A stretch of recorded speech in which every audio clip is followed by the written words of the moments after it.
Warga sipil Afghanistan mengangkat senjata untuk menghadapi serangan Taliban ketika penarikan pasukan asing keluar dari Afghanistan sedang berlangsung. Salah satu warga sipil yang mengangkat senjata adalah Dos Muhammad Salangi, 55 tahun. Salangi berpidato saat dia memimpin sekelompok kecil pria ke pos pengamatan yang tinggi di perbukitan terjal Provinsi Parwan, utara ibu kota Afghanistan, Kabul. Berjanggut tebal dan mengenakan topi pakol melingkar tradisional untuk menghindari sinar matahari, ia memperingatkan tentang bahaya gerakan militan Taliban, yang telah meningkatkan serangan terhadap pasukan Afghanistan dan mengklaim lebih banyak wilayah saat pasukan asing mundur. Jika mereka memaksakan perang pada kami, menindas kami dan melanggar batas hak perempuan dan orang-orang, bahkan anak-anak kami yang berusia 7 tahun akan dipersenjatai dan akan melawan mereka, katanya, seperti yang dikutip Samo News dari Reuters, tanggal 1 Juli tahun 2021.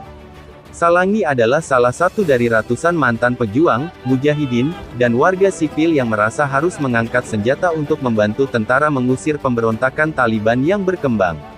Taliban mulai menduduki area yang dulu dikuasai pasukan pemerintah ketika pasukan internasional pimpinan Amerika Serikat terakhir bersiap untuk pergi. Kami harus melindungi negara kami, sekarang tidak ada pilihan karena pasukan asing meninggalkan kami, kata Farid Mohammed, seorang mahasiswa muda yang bergabung dengan pemimpin lokal anti-Taliban dari Parwan. Dia berbicara ketika militer Jerman mengakhiri penarikan pasukan kontingen terbesar kedua pasukan asing setelah Amerika Serikat dengan sekitar 150.000 tentara dikerahkan selama 2 dekade terakhir, banyak dari mereka melayani lebih dari 1 tur militer di negara itu.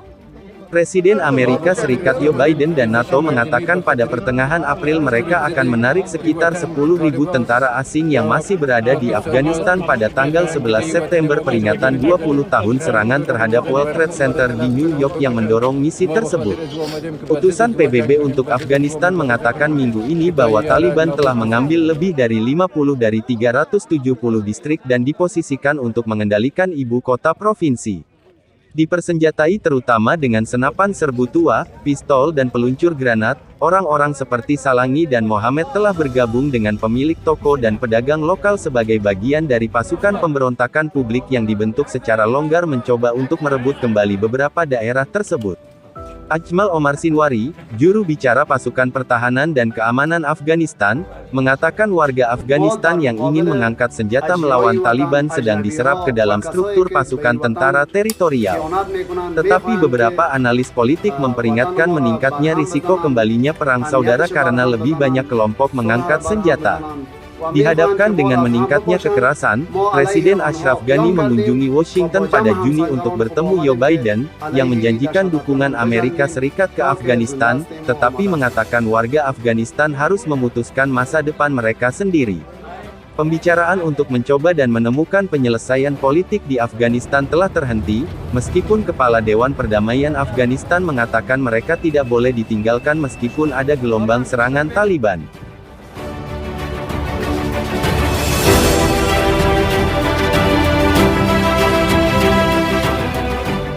Dikutip Samo News dari BBC Indonesia, kelompok Taliban kembali bangkit setelah digulingkan dari kekuasaan pada 2001 dan kini menguasai banyak wilayah di Afghanistan dalam 2 bulan terakhir, bersamaan dengan penarikan mundur pasukan Amerika Serikat dan sekutu-sekutu mereka. Dalam 20 tahun terakhir, peta wilayah kendali di Afghanistan lambat laun telah berubah. Di sini, kita melihat pihak mana yang berhasil menguasai wilayah-wilayah di negara itu. Tampaknya Taliban kian agresif dalam beberapa pekan terakhir sejak penarikan pasukan Amerika Serikat dengan menguasai kembali banyak distrik, yang direbut dari pasukan pemerintah. Riset dari BBC Afghan menunjukkan bahwa milisi Taliban kini telah menancapkan posisi kuatnya di Afghanistan, termasuk di kawasan utara, timur laut dan bagian tengah seperti Provinsi Ghazni dan Maidan Wardak.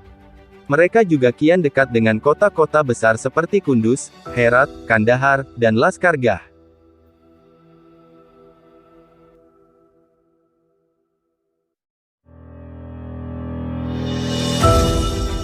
Markas-markas polisi dan kantor-kantor pemerintah di banyak distrik kini sudah dikuasai Taliban.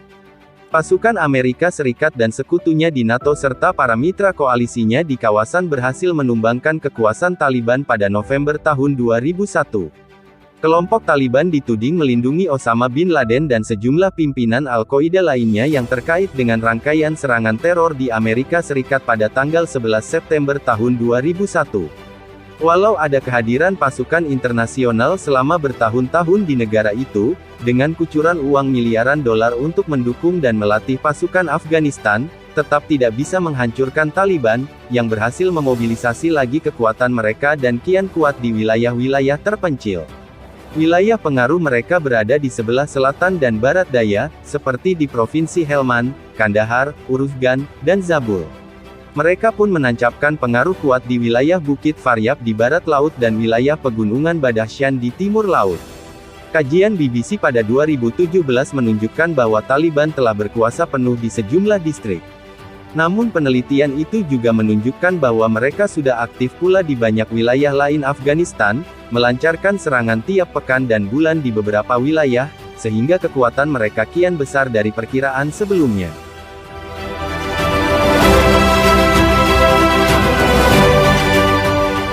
Meski Taliban sekarang mengendalikan lebih banyak wilayah ketimbang saat digulingkan pada 2001, situasi di lapangan masih cair. Pemerintah telah dipaksa meninggalkan beberapa pusat administratif distrik setelah tidak mampu menahan tekanan dari Taliban. Wilayah-wilayah lainnya telah diambil alih paksa. Ketika berhasil mereorganisasi pasukan maupun merekrut milisi-milisi lokal, pemerintah bisa merebut kembali beberapa wilayah yang mereka tinggalkan. Di sejumlah wilayah, pasukan pemerintah pun gigih bertempur. Walau sebagian besar pasukan Amerika Serikat sudah dipulangkan Juni lalu, sebagian masih di Kabul dan Angkatan Udara Amerika Serikat pun melancarkan serangan-serangan udara atas posisi-posisi Taliban dalam beberapa hari terakhir.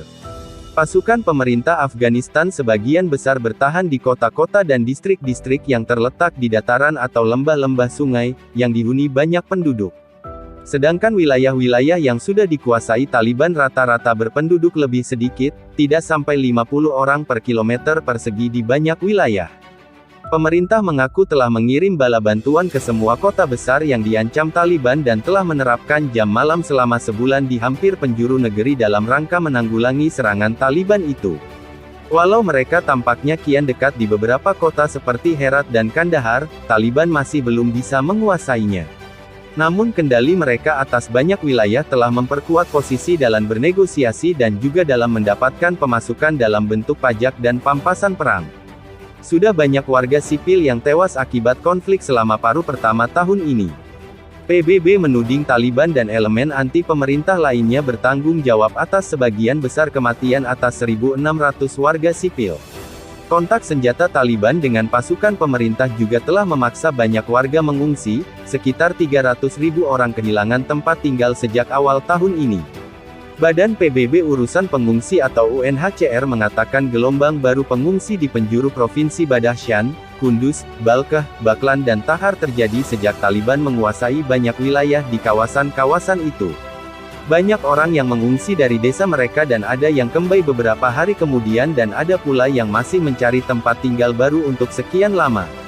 Kantor berita AFP melaporkan bahwa serangan Taliban juga telah memaksa para pengungsi dan pasukan pemerintah untuk menyelamatkan diri ke negara tetangga, Tajikistan. Taliban juga dikabarkan telah menguasai sejumlah wilayah dekat perbatasan, termasuk Spin Boldak, yang merupakan jalur utama ke Pakistan. Tarif cukai atas barang-barang yang masuk ke Afghanistan lewat perbatasan yang mereka kuasai kini dipungut oleh Taliban, meski jumlah pastinya masih belum jelas karena volume perdagangan negara itu telah menurun akibat kontak senjata. Namun, Islam Kola di perbatasan dengan Iran, contohnya, bisa mengumpulkan lebih dari 20 juta dolar per bulan. Gangguan arus impor dan ekspor telah mempengaruhi harga barang kebutuhan pokok di pasaran, terutama BBM dan bahan pangan.